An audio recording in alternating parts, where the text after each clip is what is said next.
Bismillahirrahmanirrahim. Assalamualaikum warahmatullahi wabarakatuh. Perkenalkan, nama saya Muhammad Ilham Syafitra dengan NIM H07122101081 dari kelas pemrograman mobile lab B, ya lab B. Jadi di video ini saya akan menjelaskan kembali materi dari pertemuan pertama, yaitu materi bab 1 dan bab 2 sebagai pengganti ketidakhadiran. Jadi pertama-tama kamera ada di sebelah kanan, sedangkan layar yang saya lihat itu ada di depan saya, jadi miring. Jadi saya tidak akan perhatikan ke arah kamera. Jadi langsung mulai saja. Bab 1, pengantar Android. Android merupakan sebuah sistem operasi yang dikeluarkan oleh Google di bawah lisensi Apache. Nah, Android ini dibuat khusus untuk smartphone dan tablet.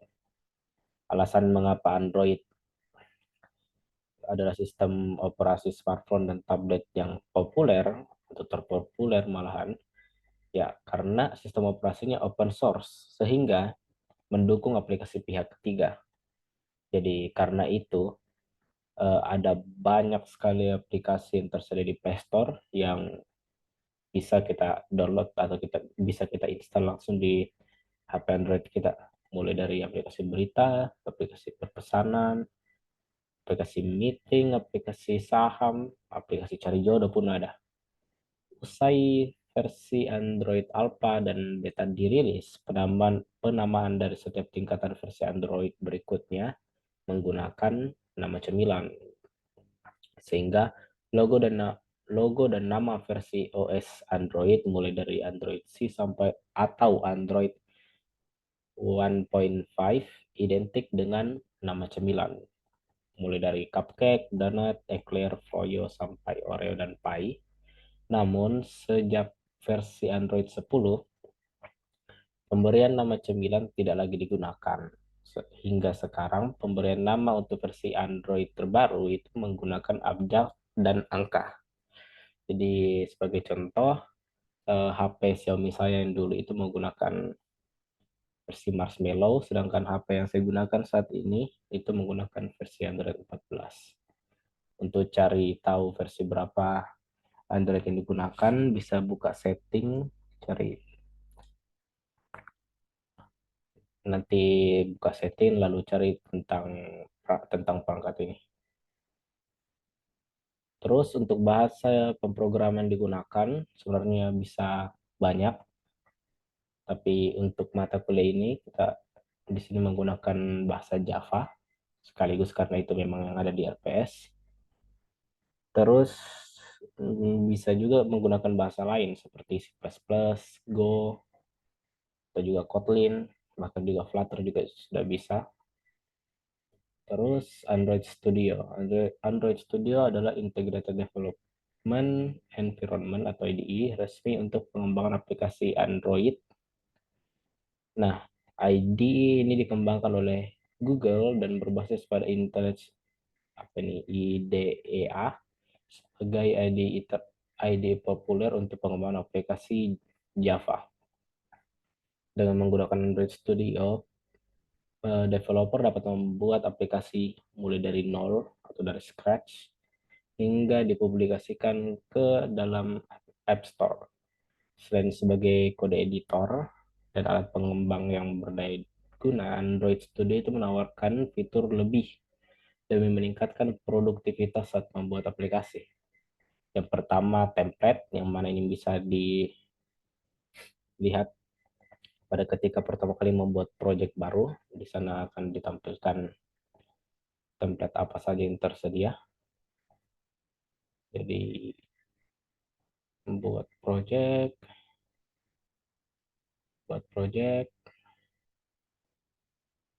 lambat ya, soalnya banyak yang terbuka ini template-nya. Jadi kalian tinggal pilih saja di sini, nanti sesuaikan isinya sesuai dengan keinginan kalian. Terus Intelligent Code Editor, yang mana ini Android Studio itu dilengkapi kode completion, warning detection dengan error detection. Jadi dengan kode completion ya kita tidak perlu menulis secara lengkap, melainkan dengan sedikit saja kata-kata ya kita tinggal pilih apa yang ingin kita ketik dan akan dihasilkan versi lengkapnya. Terus desain tool digunakan teman desain aplikasi serta preview langsung. Ini bisa diakses ketika membuka file XML. Jadi Jadi ketika buka file XML ya kalian bisa lihat ada 3 jenis mode. Jenis mode kode saja, ngoding buta, kode dengan preview, jadi bisa dilihat bahannya.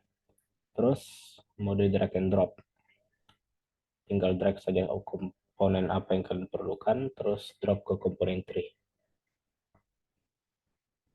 Terus flexible build system, Android Studio menggunakan gradle yang fleksibel untuk menciptakan build varian yang berbeda untuk berbagai device. Anda juga dapat menganalisa prosesnya secara mendetail. Selanjutnya ada emulator, yaitu menjalankan aplikasi tanpa menggunakan device Android fisik. Jadi dengan adanya emulator, jadi ya laptop atau PC kalian itu seakan-akan punya virtual mesin Android. Jadi ya kalian punya HP, kalian punya Android di dalam Windows kalian. Ini ya, lebih tepat pada laptop kalian. Terus mode debug, ada juga debugging, yaitu ya menjalankan aplikasi tapi masih dalam proses development ya. Ini gunanya untuk mencari kalau misalnya ada bug atau ada error ya kita bakalan bisa langsung deteksi untuk diselesaikan masalahnya. Terus ada testing, menjalankan pengujian untuk memastikan semua kode aman sebelum dirilis. Dan juga untuk emulator ini sampai lupa, kalau laptop kalian kentang atau Android Studio kalian bisa tapi mati, kalian bisa gunakan HP kalian sebagai tumbal. Ya caranya ya tinggal nyalakan saja developer optionnya, kalian bisa cari di Google, terus jalankan USB debuggingnya. Lalu colok ke laptop atau ke PC, nanti di atas sini bakalan berubah, akan otomatis terpilih dengan kalau misalnya bisa dilakukan debugging di HP kalian, bakalan otomatis berubah supaya dia langsung deteksi. Dan untuk emulatornya sendiri, dia tidak terpaku untuk jenis begini saja. Kalian bisa tambah untuk jenis pixel yang lebih besar atau lebih kecil juga. Jadi ya, bisa lebih besar, bisa lebih kecil. Kalian tinggal pilih sesuai keinginan kalian. Terus testing tadi kan sudah, sekarang publish. Nah, ini membuat berkas APK dan menganalisanya guna dibagikan dan dipublish ke Play Store, dilengkapi dan instant run untuk melihat perubahan tanpa harus build project dari awal. Untuk ini kalian tinggal klik baris ini garis-garis, build, terus oke build APK, build APK. Nah nanti bakal di build APK-nya, terus kalian pilih. Selanjutnya integrasi, ini terhubung dengan berbagai layanan untuk memudahkan pengembangan aplikasi seperti GitHub, Firebase, dan Google Cloud. Untuk Firebase saya nggak tahu bisa diakses lewat mana, tapi untuk GitHub kalian buka version control, share project on, nanti ada GitHub di sini, kalian tinggal login. Terus untuk Google Cloud kalian klik apa logo profil, login saja. Terus cara install, pertama buka halamannya di developerandroid.com/studio, download Android Studio Iguana, ya ini versi yang terbaru. Kalau versi yang saya gunakan itu versi Hedgehog. Terus kalian scroll, centang, terus download. Kalau sudah, kalian klik filenya, pilih tempat di mana kalian mau simpan Android Studio-nya. Nanti pada saat proses instalasi, nanti bakalan diminta untuk mendownload beberapa komponen seperti ADB dan SDK. Nah, Android SDK itu sekumpulan tool yang digunakan untuk mengembangkan aplikasi Android. Tanpa SDK ini, ya tidak bakal bisa dibikin aplikasinya. Jadi, ya ikuti saja permintaannya, tinggal tekan izinkan atau yes ketika ada pop-up yang muncul, dan karena menginstal atau mendownload ya otomatis pakai internet. Terus ke terakhir, setelah selesai diinstal ya bakal muncul apa nih? Welcome to Android Studio. Ada beberapa pilihan project, customize plugin dengan Learn Android Studio. Jadi untuk Learn Android Studio ya kalian bakalan akses itu di terus saja /intro. Nanti kalian bakal dipindahkan ke halaman itu.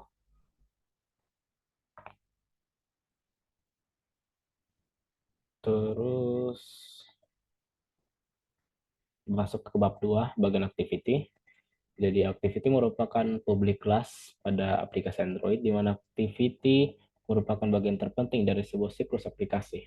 Sebagai salah satu komponen inti dalam platform Android, activity bertanggung jawab untuk menampilkan antarmuka pengguna atau user interface UI kepada pengguna, yaitu file XML, dan mengolah interaksi yang terjadi di dalamnya, ya file class atau file Java nya. Itu ya activity ditandai dengan adanya dua file, yaitu file Java dengan file layout file XML. Jadi kalau misalnya tidak punya namanya Pak eh,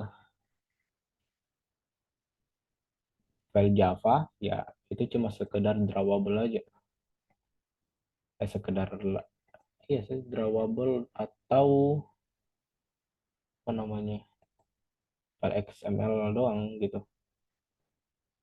Terus dalam sebuah aplikasi umumnya terdapat lebih dari satu activity yang saling terhubung dengan tugas-tugas yang berbeda. Apabila sebuah aplikasi memiliki beberapa halaman UI yang saling berinteraksi, ya artinya ada beberapa activity yang saling berinteraksi pula. Hal yang perlu diperhatikan ya setiap activity harus terdaftar dalam Android Manifest XML supaya tidak error. Jadi kalau misalkan ini dihilangkan, ya ketika ketika kita perlu pemanggilan ke activity ini ya tidak akan dapat error ya. Ini karena kita tidak gunakan harusnya tidak masalah. Tapi ya kalau tidak digunakan ya lebih baik dihapus saja sih. Terus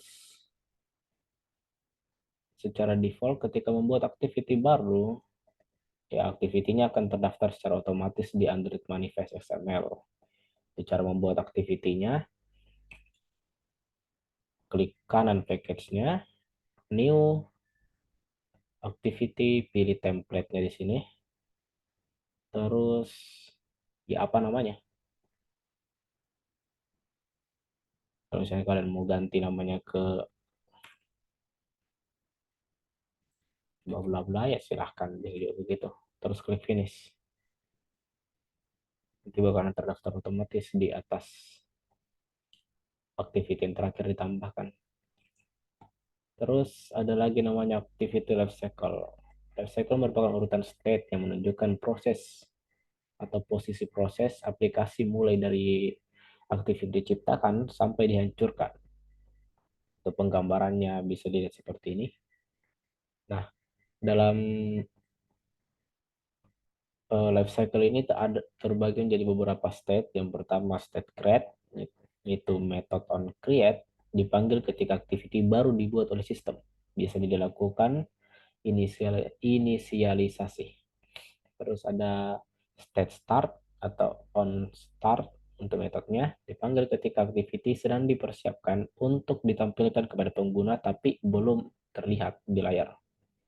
Lalu ada on resume atau state resume. Dipanggil ketika activity sudah aktif dan sepenuhnya bisa dilihat oleh pengguna.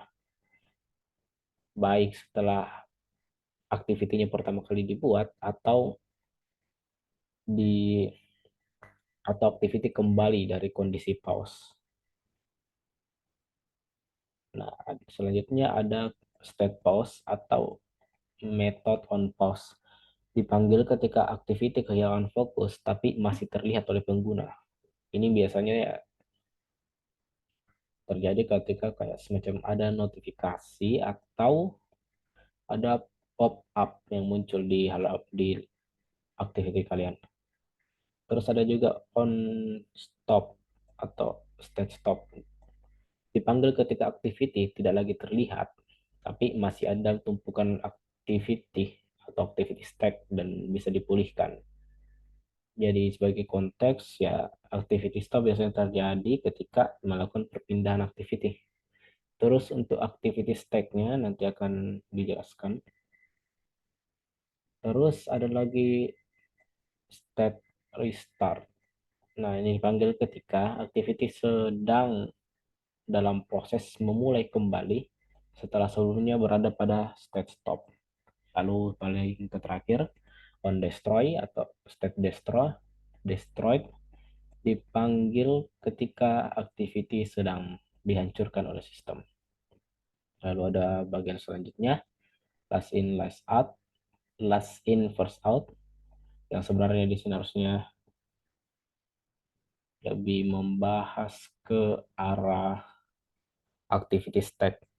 Jadi sebelum membahas lebih lanjut mengenai perpindahan activity, jadi ada sebuah konsep namanya activity stack.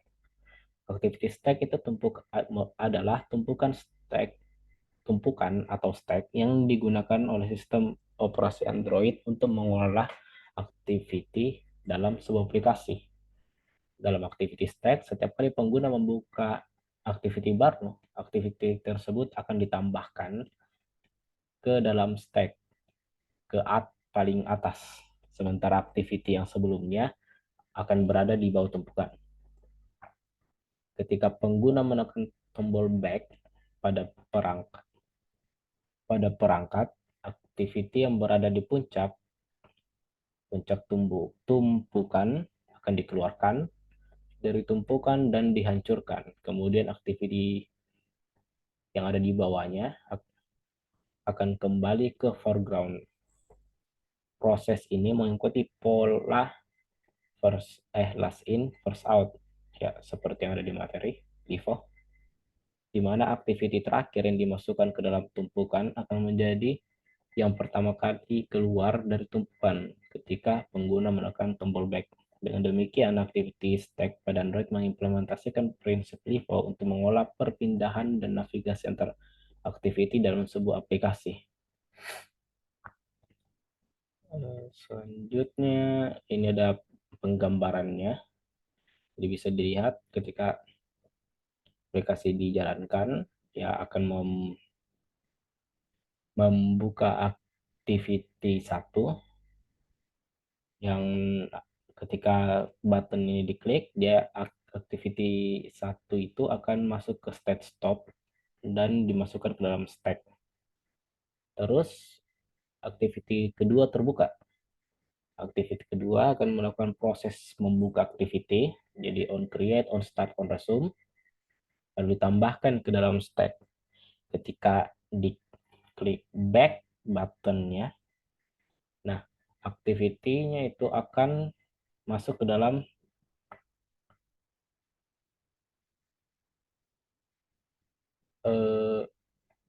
state destroyed dan dikeluarkan.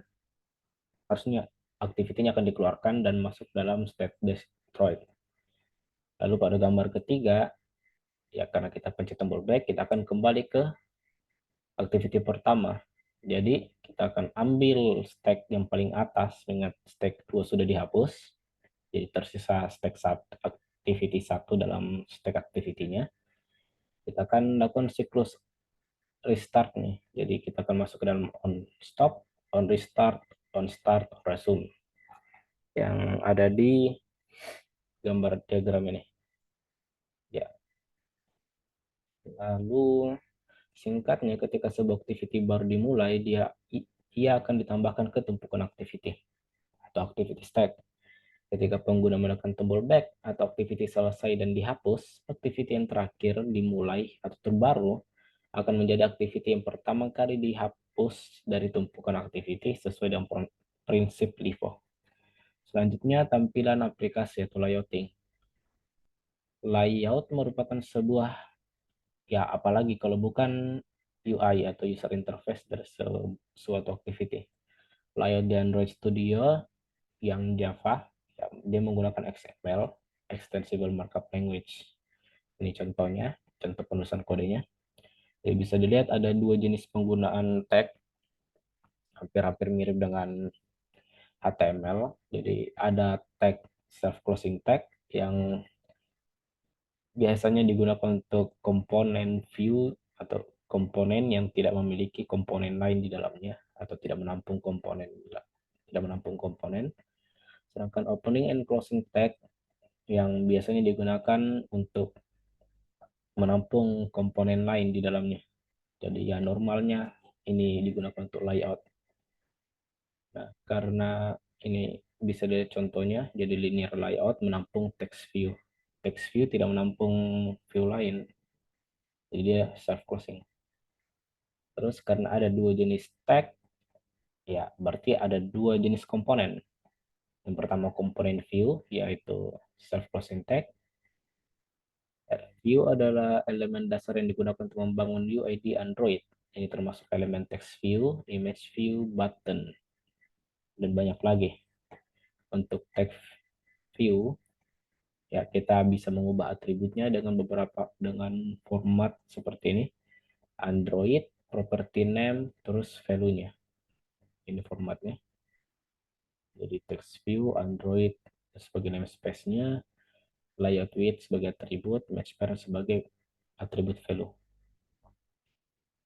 Di sini ada beberapa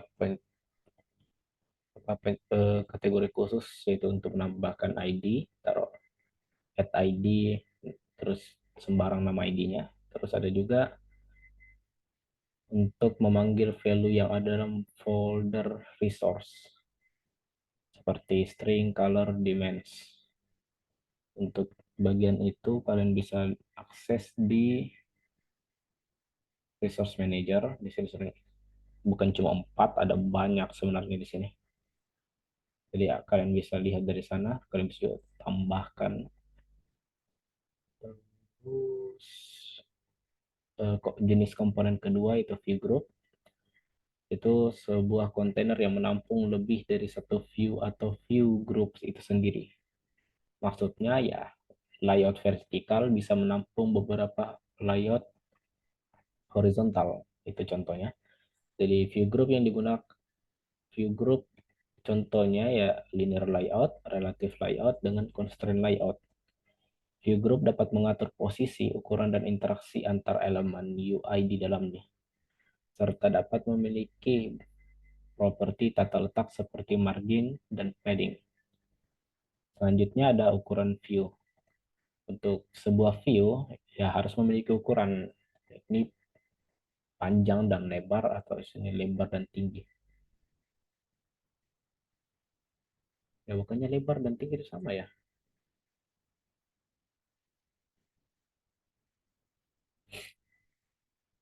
Biasa dengan persegi panjang. Jadi dalam menentukan panjang dan lebarnya ya ada alternatif value yang bisa digunakan seperti wrap content yang mana view-nya akan menyesuaikan dengan ukuran konten di dalamnya. Jadi kalau misalnya button ya panjang cuma begini mengingat dia cuma punya konten sepanjang itu, teks sepanjang itu. Terus ada match parent yang mana dia menyesuaikan dengan ukuran induknya. Jadi contohnya di sini ya. Di sini itu view-nya atau layout-nya dia full, width-nya dia full memenuhi layar. Jadi ya mengingat karena buttonnya match parent ya, buttonnya akan mengikuti, buttonnya juga akan full layar horizontal.